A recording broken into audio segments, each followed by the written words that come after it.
Laisse Dieu remplir ton cœur de son amour, une mentalité d'orphelin est produite suite à un manque d'amour. Seul ce dernier pourra te guérir. Et Dieu est amour. En nous, en chaque personne, il y a un vide, comme disait Pascal, et ce vide, c'est la place de Dieu pour notre vie. Et tant que ce vide n'est pas comblé, moi j'ai essayé de combler sexe, femme, argent, drogue, tout ce que vous voulez, j'ai essayé de combler ce vide, mais rien ni personne ne pouvait combler ce vide jusqu'à ce que j'ai rencontré le Seigneur.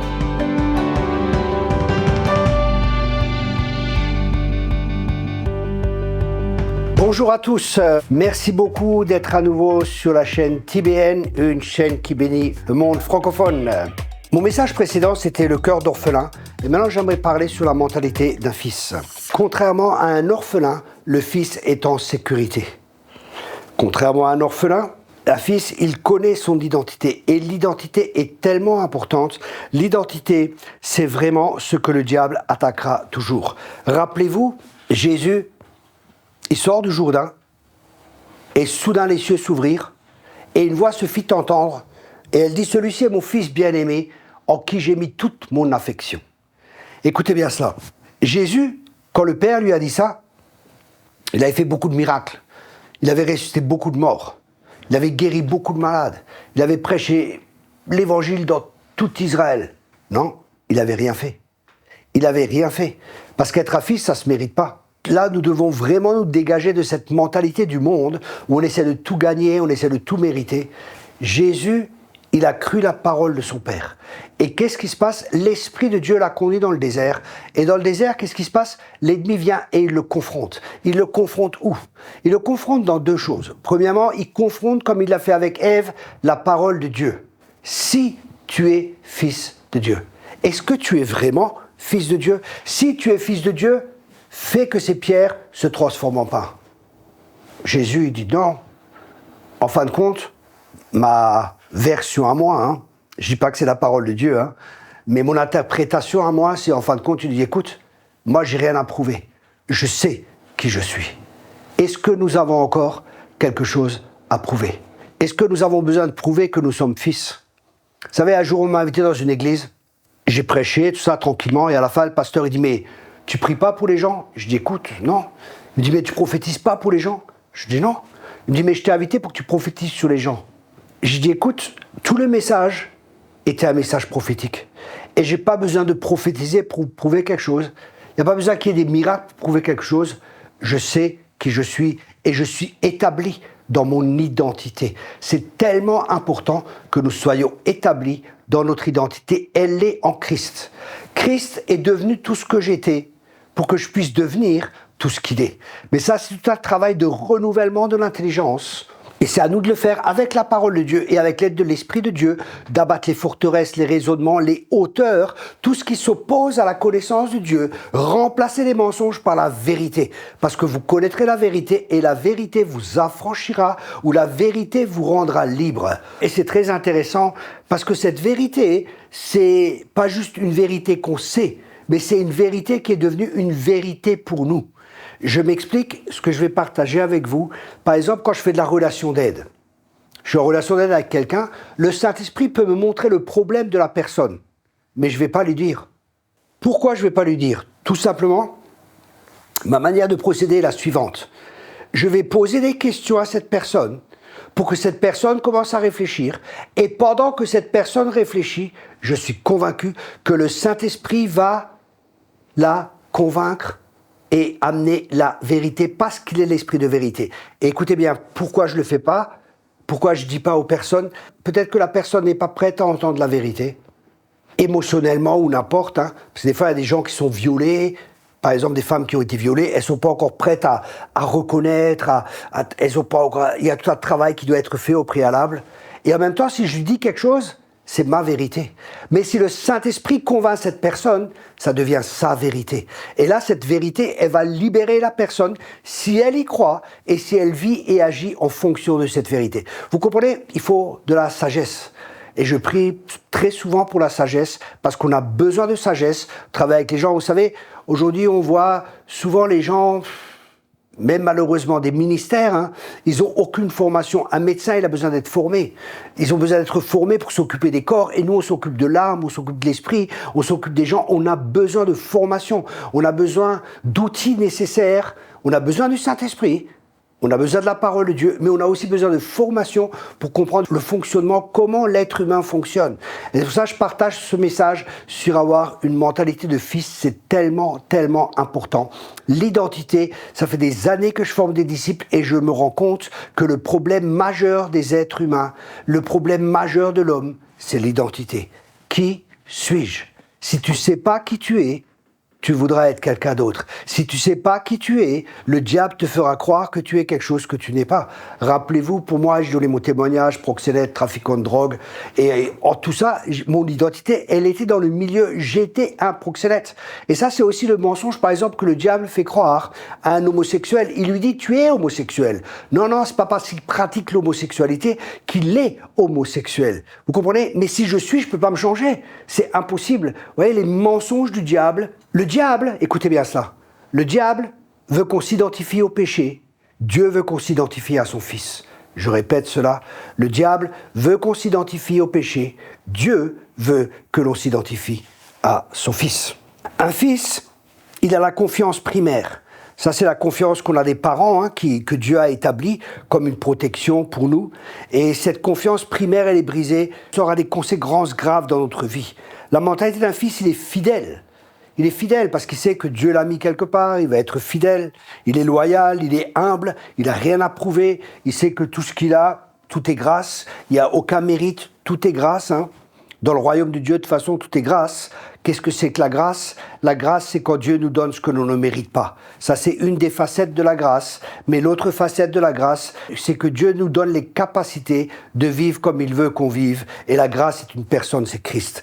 Et parce qu'il a la grâce et la vérité, c'est Jésus en moi, c'est cette grâce. Et c'est uniquement lui, parce qu'on s'approche du trône de la grâce, où nous recevons tout et nous sommes secourus dans tous nos besoins.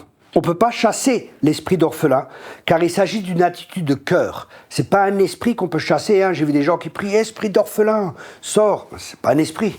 Et là aussi, il y a des fois des abus hein, dans la délivrance et tout cela. C'est un autre thème, ça serait important d'en parler, mais bon. Et pour ça, comme il s'agit d'une attitude de cœur, il n'y a qu'un seul moyen, c'est de recevoir une révélation de l'amour du Père. Par exemple, j'aimerais vous dire que si Dieu avait un frigo, il y aurait ta photo dessus. Ah, peut-être tu vas penser, pas moi. Moi, au début de ma conversion, j'avais beaucoup de mal, je me rappelle. J'étais assis à l'église et le Seigneur me parle. Il me dit, tu es mon fils bien-aimé en qui j'ai mis toute mon affection. J'ai fait, oh là là là là, le diable, il veut que je devienne orgueilleux maintenant. Il veut que je me prenne pour le fils de Dieu. Non, mais c'est pas possible ça. J'avais une tellement mauvaise image de moi. C'était terrible. Et heureusement, le prédicateur, il était rempli du Saint-Esprit et il s'arrête en face de moi. Il me dit, tu es son fils bien-aimé en qui il a mis toute son affection. Je dis, waouh! Et je me suis retourné, je croyais d'abord que c'était pas pour moi. J'ai fait comme ça et il me fait comme ça. Il m'a montré oui de la tête. Je dis, waouh! Il y a tout un processus qui a dû se mettre en place pour que je comprenne qui je suis en tant que fils. Et ça me donne une stabilité dans ma vie. Parce que quand on sait qu'on est fils, que Dieu est celui qui pourvoit à tous nos besoins, on ne va pas s'inquiéter du lendemain, car à chaque jour suffit sa peine. Ma question que j'aimerais te poser aujourd'hui, est-ce que tu te fais encore des soucis? Mais comment on ne peut pas vivre sans soucis ici? Vivre sans soucis, c'est être humble. Se faire des soucis, c'est être orgueilleux. Aïe, ça pique là. Hein. Pourquoi? Parce que la Bible, elle dit, humiliez-vous sous la main puissante de Dieu, déchargez-vous sur lui de tous vos soucis. Quand on se fait des soucis, c'est qu'on a un problème qu'on n'arrive pas à résoudre et on commence à réfléchir, on commence à se faire des soucis au lieu de le remettre à Dieu et de faire confiance que lui va s'occuper et qu'il prend soin de nous. Et vous voyez, ça c'est nouveau lié à un cœur d'orphelin et pas à un cœur de fils ou de fille de Dieu. Quand je parle de fils, hein, je parle aussi de fille parce qu'en Christ, il n'y a ni homme ni femme. Moi aussi, bien que je sois un homme, je suis l'épouse de Christ. Si Dieu avait un portefeuille, ta photo serait dedans. Imaginez-vous, Dieu aurait pu habiter n'importe où dans l'univers, mais il a choisi d'habiter en nous. Maintenant, je vais prendre quelques points. Comment avoir une mentalité de fils? Dans Matthieu 18, verset 3, il dit vraiment, je vous l'assure, si vous ne changez pas d'attitude et ne devenez pas comme de petits enfants, vous n'entrerez pas dans le royaume des cieux. Premièrement, devenir comme un petit enfant. Qu'est-ce que ça signifie? Si Dieu dit quelque chose, crois-le. Quand je dis quelque chose à mon fils, il me le croit. Bon, maintenant moi, parce que je fais beaucoup de blagues et qu'il a 15 ans. Mais quand il était petit, je disais quelque chose, il me croyait. Croyez, on était dans la forêt, on s'amusait. Et lui, il était Obélix, moi j'étais Astérix. Alors, je disais, attention, il y a un Romain derrière toi. Et lui, il était paf. Je fais, oh purée, il est en train de s'envoler. Alors, on s'amusait, son père et fils. Où je disais des choses, il me croyait. Je disais, attention, il y a le loi qui courait derrière toi. Il se mettait à courir, il avait peur. Ah, mais c'était le bon temps. Quand ils sont petits comme ça, c'est tout mignon. Mais comme un petit enfant, il croit tout simplement ce que le père dit. Et malheureusement, des fois en France, on est très rationnel. Oui, mais on essaie de comprendre avant de faire, alors que le miracle, la foi précède toujours le miracle. L'obéissance précède le miracle. Mais nous, souvent, on veut comprendre avant d'agir, alors que Dieu nous demande simplement d'agir, et bien souvent, après, on comprend. Deuxième principe, c'est pardonner à toute personne d'autorité qui vous a blessé, notamment les parents. Si des parents vous ont blessé, ou les pasteurs vous ont blessé, pardonnez à toute personne d'autorité. C'est très, très important. Troisièmement, laisse ton identité qui vient du naturel et reçois l'identité qui vient de ton Père. Laisse tout ce qui ne correspond pas aux pensées du Père à ton égard. Renouvelle ton intelligence.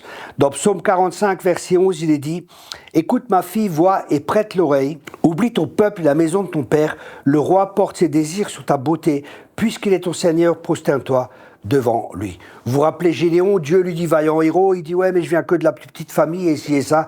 Il s'identifie au naturel, mais Dieu aimerait qu'on s'identifie avec notre vraie identité, ce que lui dit que nous sommes. Je suis ce que Dieu dit que je suis et je peux faire ce que Dieu dit que je peux faire et j'ai ce que Dieu dit que j'ai. Ensuite, quatrièmement, ne retiens pas tes parents dans ton cœur en pensant ils auraient dû venir me demander pardon pour leur erreur.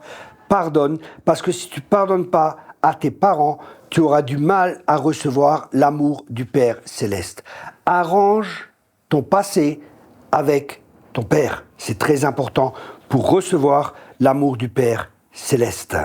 Cinquième point, reconnais les domaines où tu as rejeté tes parents afin d'être guéri et ainsi pouvoir entrer dans la position de fils. Quand as-tu refusé de vouloir être l'enfant de tes parents? Est-ce que tu avais honte de tes parents? Maintenant, je ne dis pas de faire une introspection, mais faire une introspection avec le Saint-Esprit, c'est pas mauvais. Parce qu'il y a des temps, il faut savoir s'arrêter et permettre au Saint-Esprit de travailler nos cœurs. Je vois, il y en a, ils sont toujours en train de foncer dans le ministère, et ils ne prennent pas du temps pour que Dieu remette les boulons, remette de l'huile où il faut mettre de l'huile, et fasse un travail où il y a un travail à faire. Des fois, il faut savoir s'arrêter et dire « Seigneur, fais ». Parce que du travail, il y en aura toujours. Mais on n'est pas conduit par l'œuvre. On est conduit par le Dieu de l'œuvre. Parce qu'on peut servir l'œuvre sans servir le Dieu de l'œuvre. Ça, c'est un point qui est vraiment important. Et ça aussi, ça dénote bien souvent un cœur d'orphelin. Sixièmement, il est possible de devoir aller vers des personnes d'autorité et leur demander pardon pour leur mal qu'on leur a fait. Souvent, les orphelins reconnaissent uniquement le mal qu'ils ont subi, mais pas le mal qu'ils ont fait subir aux autres. Demande à Dieu de te révéler là où tu as blessé les autres. Demande les noms et les situations afin d'être concret. C'est ce que faisait David dans le psaume 139 au verset 23. « Sonde-moi, ô Dieu, pénètre mon cœur, examine-moi et pénètre les pensées qui me bouleversent. Considère si je suis sur le chemin du mal et dirige-moi vers la voie de l'éternité. » Un autre point, demande au Saint-Esprit aussi de te conduire dans une repentance profonde. Romains 2, verset 4, ou alors méprises-tu les trésors de bonté, de patience et de générosité déployés par Dieu, sans te rendre compte que sa bonté veut t'amener à changer. Plus on comprend la bonté de Dieu, plus on veut lui être agréable et plus on veut être changé, plus on veut être transformé.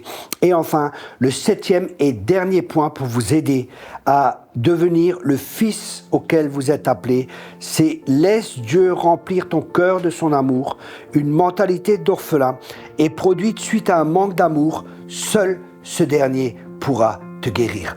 Et Dieu est amour.